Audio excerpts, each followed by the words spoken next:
Hey everybody, what is going on? I am Maximus Rex and this is Big Baby Reviews. Today's Wildcard Sunday, where we look at stuff a little bit different from our regularly scheduled videos during the week. So today we're looking at something really fun for me, really brings back some nostalgic memories of my early days of comic book collecting, and I'll explain why. This is Mad Dog issue number 1, cover dated May 1993, published by Marvel Comics. So let's go back to that period. I know about this comic first and foremost because of the actual Bob sitcom that aired only for one season. I guess it would have been in 1992 into the 1993 year, I guess, is you know, publishing wise, how that works with this book here. And all I remember is that it was comic related, so I was into it. And if you ever have a chance to see it, you can check out YouTube and stuff. There's a few interesting kind of bits throughout kind of the season, the few episodes they made. But the most interesting being there's like a comic book awards episode where you get some of the image guys, if I'm not mistaken, Jim Lee, Mark Silvestri, possibly Rob Liefeld. I'm not 100% sure on that. And Jack Kirby actually appears in that episode as well. So it's fun to check out just for that. But yeah, not a long-lived sitcom. It only lasted barely a season. I guess it didn't get the ratings right. People weren't into that comic book stuff up to that point in other media, at least in the early 90s, or not so much, or maybe just the show wasn't that great, I guess. But the conceit of the show was that Bob had created Mad Dog back in the day, right, in somewhere in the Silver Age, and then had stopped kind of working on it. And then the publisher wanted to start up Mad Dog again, with a hot new artist who would kind of do like a dark, gritty 90s version of Mad Dog, and with Bob himself still doing kind of the Silver Agey, more fun version of Mad Dog. And what Marvel basically did in conjunction with whoever was, I guess, producing that TV show, they created an actual comic to reflect that. So it's almost like we're reading the comic that's being published within the sitcom in the reality of that world, right? But obviously in the real world. So what this is basically a flip book. So we've got kind of the Bob version of Mad Dog here, the more Silver Age, you know, Batman and Robin kind of deal. And then when you flip it over, you get the 90s gritty dark version, which we are going to look at as well. But we're going to start with, you know, the more classic, you know, quote unquote version of Mad Dog. It's a flip book. Each story is 11 pages. And I just got to say, they were both really fun to go through and read. Not too much text, not too much dialogue for both stories. Maybe a little bit more in this one because it's reflecting that older kind of style of comics. But just very tongue-in-cheek and very actually funny, I think, and elements of parody. That's what I'm trying to say. That I found really fun and clever, not just stupid. So I think I'll read some little bits and point some of those out as we go through. And I mean, the artwork on this side of the book is stellar. On the other side, it's meant to reflect kind of that early 90s gritty image, you know, style. Not done badly. Anyways, when we get to it, I'll talk about that. Let's just focus on this one and then we'll flip it over. So Ty Templeton writes, draws, and gets inked by someone else. I'll read his name in the credits, but he's credited as Bob McKay, okay, obviously as the character from the TV series. And yeah, so 92 is the signature, so I assume it's the 92-93 TV season. So I would have been 11 and 12, really just at the cusp of like my intense comic book collecting.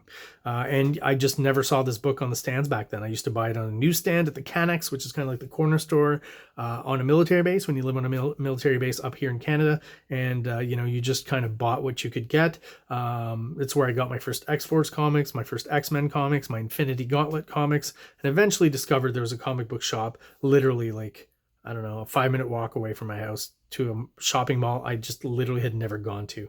And then in typical, you know, military fashion, I think I went there once or twice, and my dad was posted. We moved back east in Ontario. So yeah, and then found a comic shop where we were living in that part of the country. So cover looks really good. The art is really good. It's got a bouncy, cartoony feel.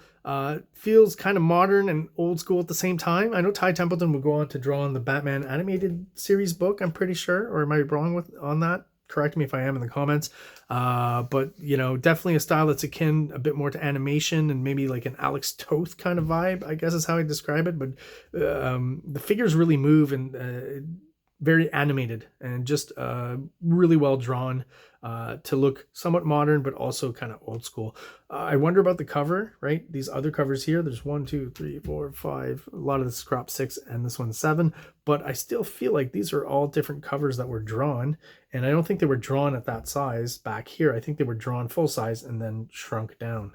in the production. Could be wrong on that, but that's definitely what it feels like with the level of detail and how small these are. So I wonder about the economics of how Ty Templeton got paid for this cover and how that works. Does he get paid to draw, 6, 7, that would be 8 covers total? That's a lot of coin for one cover. I hope he got that. So it starts off with just a kind of tropey science fiction story, right? We're introduced to the characters and the relationships, the alter ego of Mad Dog, his sidekick here, and the lady that he's obviously very fond of, as you can see here. Some great shots, like some are more kind of almost like, this almost looks like Dave Gibbons kind of publicity art or something, and trying to be fairly realistic, but all in line. And other moments it'll be a little bit cartoonier, maybe like a little bit here, right? And then this guy's face, but like it always straddles the line between cartoony and realistic. It's just great caricaturing. There's like a Mad magazine kind of quality to it as well, I find. And just very animated and bouncy, and just works really well. Some Steve Rude here a little bit, like he's just a great draftsman as well. Like everything's on point. It's very illustrative, right? Very correct drawing, if I can say that, in the old school kind of vision of the term. But he's still doing like these kind of modern little compositional and layout touches, right? With this here, this panel being kind of an odd shape, but you don't really notice it because really all it is this one. He didn't actually have it overlap, but he still created a border there. But I guess that's kind of like an overlap. And I guess he avoids doing overlaps. He does it here again, that same kind of thing where he borders it out. Instead of having it overlap, but it kind of has the same effect, right? To a certain degree, it does feel like some of these panels move back and forth, even if they're not literally being. So it's interesting to me, literally being overlapped, right? So the conceit of the story is that we've got these, aliens who claim to be refugees, right? And the helmet comes off. They're cats, obviously. First issue of Mad Dog. Who are you gonna have be his villain? Cats make sense, right? And so they're basically coming to contact with the authority around here, who's the mayor, and they're kind of being shown around town, I guess. But of course, our Mad Dog character senses danger here, and this is not what as it seems, right? Sounds mighty suspicious. So when they get a chance, they subdue some of these guards here, these cat guards, and use their subterfuge to break into the alien ship. Ads are annoying. Pretty cool shot here. It's almost like, they're cats, but it's almost like the Predator ship from the Predator movie. All these weapons and something. It's like, yeah, that doesn't work, right? All these weapons and armor and stuff, that these guys are peaceful. And of course they get caught on the ship here, right? And basically gives us the gist of what's going on. We are Zaton conquerors, born to hunt and kill. All of our science and technology is dedicated to the arts of war and destruction. It is our nature. But that's insane. It's evil. He's a very goody two-shoes character, is Mad Dog. But in a funny way, like I said, there's a tongue-in-cheek quality to the writing. I'll read that one sequence that I think just kind of made me laugh, actually, in a clever way. And I want to point that out. But again, great. He's doing an actual overlap here with the figure, so I guess he's not against them. Does an actual overlap here, stop doing that kind of bordery stuff. Maybe that would have conflicted too much with the art, and that's why he didn't do it here. But it's not jarring, and it all feels, like I said, put down by a very talented draftsman. And compositionally is just perfect. Easy to read. Lots of different angles. Just, yeah, the cartooniness mixed in with the realism, I guess. I don't know how else to describe it. Like here, he really exaggerates it, right? But I can't quite put my finger on how to describe this. It's just beautiful artwork, I gotta say. I'm really impressed. The layering of the characters, all of that. Top-notch stuff. All right, so we come into conflict with the leader here, Zoltan, what's his name? Warlord Krell. So this is the funny sequence. So as he's proclaiming their victory and stuff, he starts hacking here. And then the other cat characters, no, the choking death. Our beloved Warlord Krell falls prey to the choking death. What can we do? There's no cure known to our science. Hack. He will surely perish. None survives the choking death. No, I can save him. Buddy, run to the animal hospital and ask Dr. Austin for his medical bag. I'm sure he'll give it to you. Buddy being Mad Dog's sidekick. Whack, hork. What foolishness! How can a puny human save her beloved warlord Krell? I can. If I do, will you promise to leave Earth alone, never to return? Of course, right? Save him, human. That's what I wanted to hear. So where is it exactly? So he's, I don't want to read, don't have to read all this. So he gets down here and basically performs the Heimlich maneuver on this cat. And, you know, you've probably seen where this is going, right? You probably guessed it. And I love this shot here of him just hacking out the furball. So they're very advanced in the art of war and stuff. But they haven't figured out yet that cats need to hack those out every once in a while. Because I guess it's implied that even though they're humanoid cat aliens, they still wash themselves by licking themselves. So there's just something kind of hilarious to that. This whole sequence, I thought was very tongue-in-cheek and very funny. Fun comic, fun quick story, 11 pages, great art, great composition. Haven't talked about the colors. Nice, lush, dense, flat colors, as was Marvel's kind of staple kind of colored look in the early 90s. Works for me, right? You don't see the dot pattern. This was a book, I think, even though 22 pages, right? 2 times 11, they charged a little bit more on this one. I guess they figured the TV show would be more popular than it was. And there you go. Aliens, what a great figure here. Like, just the body language of it. You know, it's not your typical just, you know, superhero pose or anything. He's just kind of sitting there with his hands on his hips like, you bastards. Yeah, so this sequence here, I'll read before I move on to the flip book, because this is another one I thought was funny. How is it that you were able to cure the dreaded plague? Centuries of research have determined the choking demon is unbeatable. We have tried all manner of ritual singing and dancing, and yet this Vaseline, because he used Vaseline, I guess, in his throat to get it out, it's just a matter of priorities. So here's the goody two-shoes kind of, you know, classic superhero thing. Your efforts have been for weapons and destruction, whereas we Earthlings use our science and technology for life-affirming, peaceful purposes. You gotta scoff at that, right? But what of your atomic missiles, puny and so ineffective as they are? Just you try to go back on your word on leaving Earth alone, and we'll see how ineffective a few well-aimed nuclear missiles really are. So, you know, he proclaims life-affirming, peaceful purposes, but, you know, is quick to go back to that, you know, warlike kind of a military kind of point of view, which is hilarious, I think, in the context of this comic, and some funny writing. So as you turn the page, just an interesting thing from that kind of locks this comic in with the TV show, kind of connects it. So you've got the internal correspondence within the comic company they work for, Bob and this other guy, Harlan, right? Ace Comics. And Harlan is the 90s kind of gritty guy who wants to do the dark version that we're going to look at. So the memo says, after we talked, I had a great idea. Yes, we do your version of Mad Dog, soft, cute, honorable, noble, altruistic, basically everything I despise, but we also do my version, savage, primal, torn from the collective unconscious of urban despair, the things you despise. Think of it, each issue 2 versions of Mad Dog, yours and mine. This is high concept. This is what the readers are demanding, and even if they're not, who cares? I am, so let's give it to them. Don't be such a weenie. What do you say? The reference to is funny. Cooler Mad Dog ideas.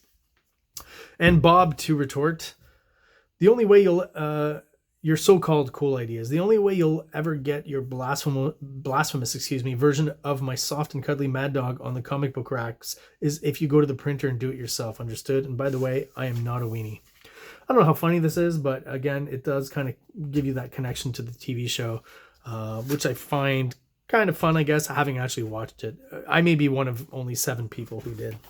If you guys actually watched that Bob show, let me know in the comments. I'm curious if anyone other than me is familiar with it, because I've not met anyone yet up to this point, personally in life, that knows anything about it. So here we're looking at the dark and gritty version now of Mad Dog, you know, the Image version. And basically what you're going to get is kind of like Wolverine, you know, with a different costume. I mean, the hair already doesn't have sideburns, does he inside? I'm not quite sure if that's consistent, but yeah. You're looking at, you know, Wolvertooth or Saberine here, right? Kind of a mismatch of Wolverine and Sabretooth. Sabretooth's claws, Wolverine's face. He's got this extra little Rob Liefeld kind of hair here, which I don't know, again, if that's consistent within the issue. We'll have a look. And still feels, I guess, Maybe because we're even closer up than we would be on a typical Marvel cover, feels a bit more imagey. But yeah, this is Stephen Purcell, the artist, kind of doing his riff on the image style, and, you know, the extreme hatching everywhere. So the real intro to the book and the characters here, right? We've got these older folks getting into their car, and, you know, the thugs asking for a ride, but, you know, just basically beating up the old man and taking the car. And I gotta mention, is the credits, where are the credits? You know, they do start there, eh? So it just starts off with them hearing grrr, right? And our character, Wolvertooth or Saberine, Mad Dog, coming out with his groceries, I guess, from the depth, corner store, whatever you want to call it. And he's just growling the whole time, like very 90s. Again, looks like Wolverine with no sideburns. These guys pull out their gun, and that's, of course, the only excuse he needs to attack them. So boom, we get Mad Dog in a cool pose, jumping towards our assailants. And let's look at the credits here. This is what I thought was important to point out. Evan Dorkin is the writer. So knowing that now, I know, again, that all of the funny stuff or weird stuff is tongue-in-cheek. There's definitely a lot of parody here, parodying that dark, gritty kind of wave of characters, the Image characters. That's what's going on here. At the same time, Image was out by now. Gordon Purcell is the penciler, Ray McCarthy is the inker, Steve Dutro is the letterer, and Mike Worley, colorist. Talk about the colors again. Definitely a more modern kind of color choice for this modern 90s gritty version of Mad Dog, but still those nice, thick, flat colors, nice and saturated, that we got in the other sequence as well. But yeah, I mean, there's not much more to it. He bit him in the arm here. He bit my arm open. Kill that, blam. I feel like with the letters we're seeing, he's probably going to say motherfucker, which is a rare occurrence in Marvel Comics, kind of a clever way to cover it up. And yeah, so basically what we have here is like a Punisher sequence, a Wolverine sequence.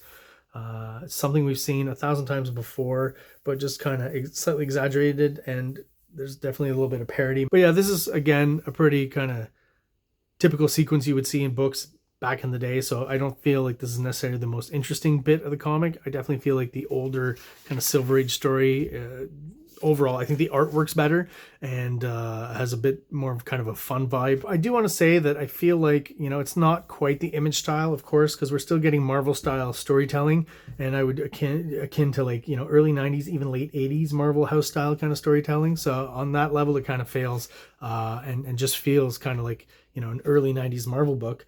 You know, lots of cliches. This whole sequence here you've seen 1,000 times in like 80s and early 90s action movies, canon movies. One of the robbers throws the grandma out to hijack the car. Mad Dog throws him out, but of course grandma says that her granddaughter's in the back seat, and Mad Dog, our main hero,